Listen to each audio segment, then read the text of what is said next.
샬롬, 11월 9일 수요일 하나님 나라를 시작하는 말씀 묵상 시간입니다. 오늘 하나님께서 우리에게 주시는 말씀은 다니엘서 4장 1절에서 18절까지의 말씀인데요. 젊은 삼누리 일순의 염지선 박경련 집사님과 틴즈누리 으라미 루비니 그리고 키즈누리 제타 가정에서 함께 말씀을 봉독해 주겠습니다. 하나님의 말씀을 경청하십시오.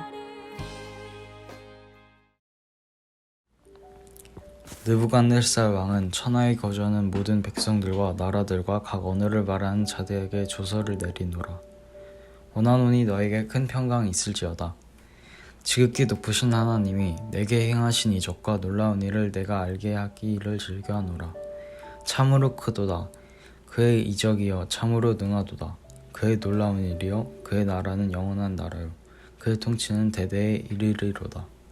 나 느부갓네살이 내 집에 편히 있으며 내 궁에서 평강할 때에 한 꿈을 꾸고 그로 말미암아 두려워하였으니 곧 내 침상에서 생각하는 것과 머릿속으로 받은 환상으로 말미암아 번민하였었노라.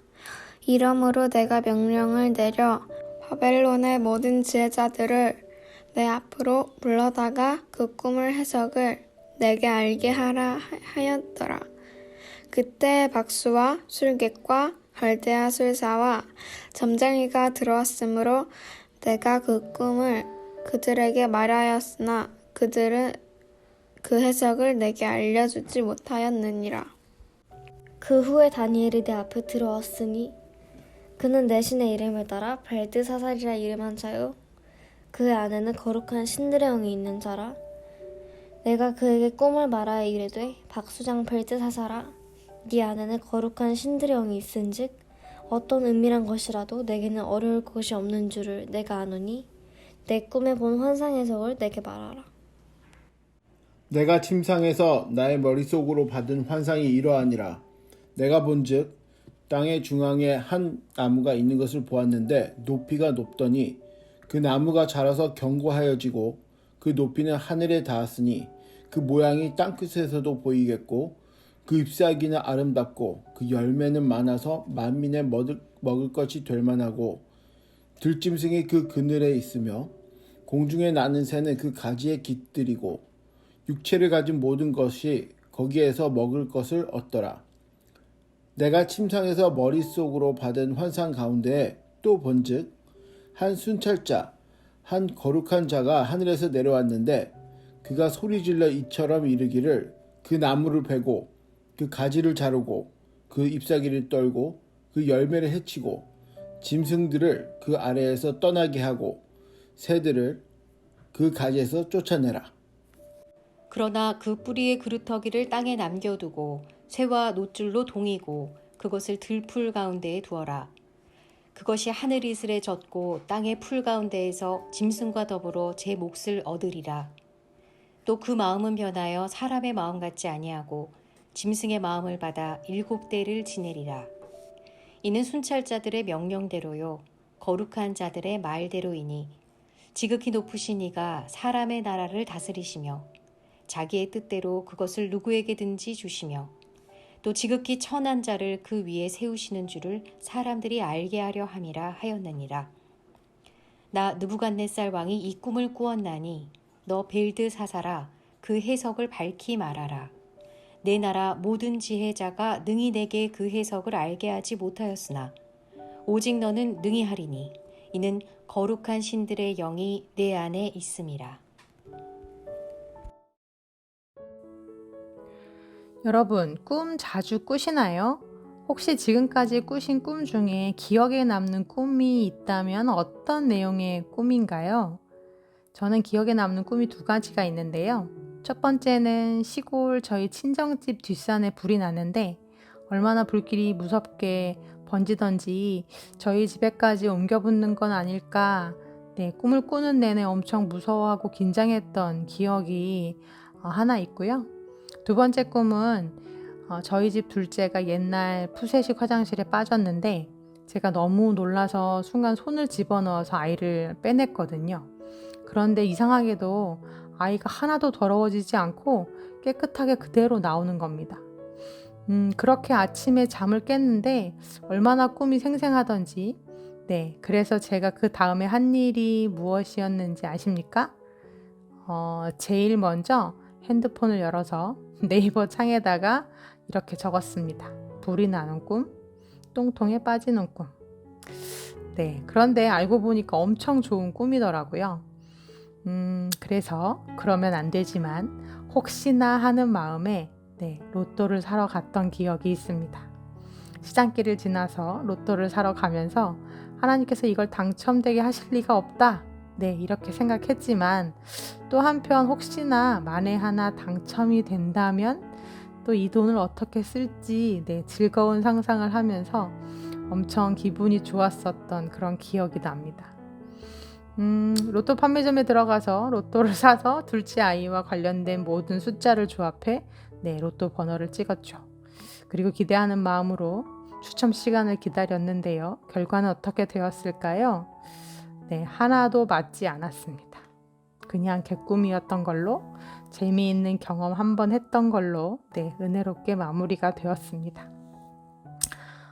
이렇게 뭔가 평소와는 다르게 범상치 않은 꿈을 꾸고 나면 그 꿈이 의미하는 바가 뭔지 궁금해지게 되죠.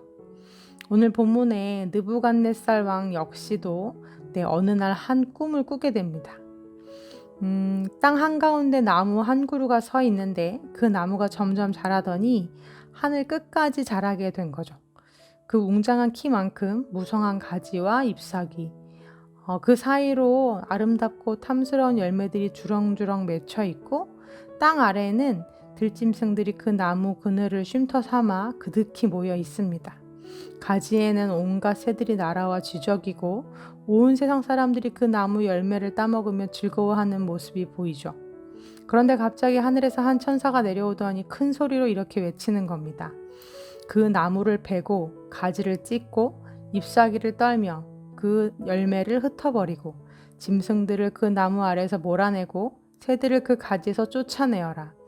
그러나 그루터기는 땅에 남겨두고 철과 놋줄로 잡아맨 채 풀밭에 그대로 두어라. 이 사람이 하늘의 이슬을 막고 땅의 식물 가운데서 짐승과 함께 살게 하라.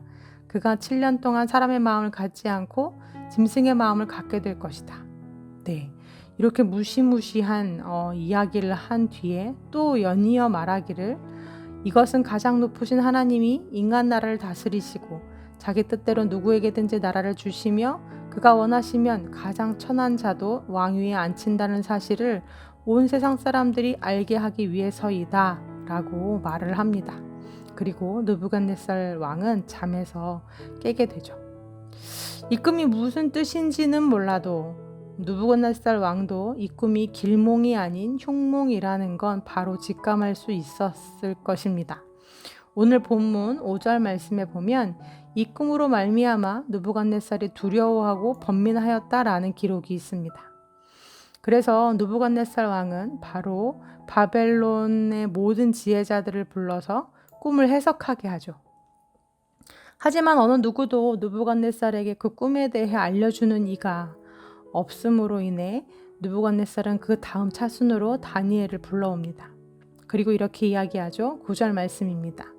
박수장 벨드사사라, 내 안에는 거룩한 신들의 영이 있은즉 어떤 은밀한 것이라도 내게는 어려울 것이 없는 줄을 내가 아노니 내 꿈에 본 환상의 해석을 내게 말하라. 그런데 오늘 본문의 말씀을 묵상하면서 제 안에 한 가지 질문이 생겼습니다. 느부갓네살 왕도 그 누구보다 다니엘이 지혜로운 자요, 또 꿈 해몽에 있어서는 다니엘을 따라올 자가 없다는 걸 잘 알았을 텐데 그랬다면 처음부터 다니엘을 불렀으면 될 일이지 왜 바벨론의 박수와 술객과 점쟁이들을 먼저 부른 걸까 하는 것이었습니다. 한참을 생각하고 고민하다가 문득 이런 생각이 들었습니다. 느부갓네살 왕은 사실보다 자기가 듣고 싶은 것을 듣고 싶었던 게 아닐까? 느부갓네살 왕도 이 꿈이 좋지 못한 꿈이라는 건 알았습니다. 다니엘을 불러올 경우 흉몽을 말할 것이 뻔한데 느부갓네살은 두려웠던 거죠. 혹시나 바벨론과 갈대아의 술사들 중 다른 이야기를 해주는 사람은 없을까? 다니엘을 불러서도 그의 이야기를 듣기는 하겠지만 만약 다른 이야기를 해주는 사람들이 있다면 그들의 이야기로 혹시나 아닐 수 있다는 희망을 품고 또 마음의 위안을 얻고 싶었던 건 아닐까 하는 생각이 들었습니다. 물론 그들 중에는 어느 누구도 이 꿈을 해석할 수 있는 사람이 없었다고 성경에 나오는데요. 한편으론 꿈을 해석할 수 있었어도 그 누구도 쉽게 대왕 느부갓네살 앞에서 그 흉몽을 함부로 해석할 수 없을 수도 있었겠다 하는 생각이 듭니다. 바로 말해도 분노한 느부갓네살이 자신들을 죽일 수도 있고 또 잘못 해석을 할 경우 죽은 목숨이나 다름없었기 때문에 이 애매한 상황에서 그래서 모두 입을 다물고 있었던 건 아닐까 하는 생각을 해보았습니다. 이런 가능성이 전혀 없지 않은 이유는 내일 본문 19절 말씀에 보면 다니엘 역시 느부갓네살로부터 이 이야기를 듣고 난 뒤에 한동안 놀라며 마음으로 번민했다라는 말씀이 기록되어 있거든요. 다니엘 역시 그대로 말하기가 쉽지 않은 느부갓네살에게는 피하지 못할 엄청난 흉조가 되는 꿈이었기 때문에 그 누구도 쉽게 이야기할 수 없었을 것입니다. 하늘 끝까지 솟아있는 나무, 온 열국과 열방의 사람들이 그를 두려워하고 그 위엄과 영광이 만대까지 계속될 것처럼 보이던 느부갓네살도 그 하늘 위의 하늘, 온 우주를 통치하시는 하나님 앞에서는 말씀 한마디로 한순간에 저 땅바닥 밑으로 추락할 수 있는 그야말로 아무것도 아닌 존재였습니다.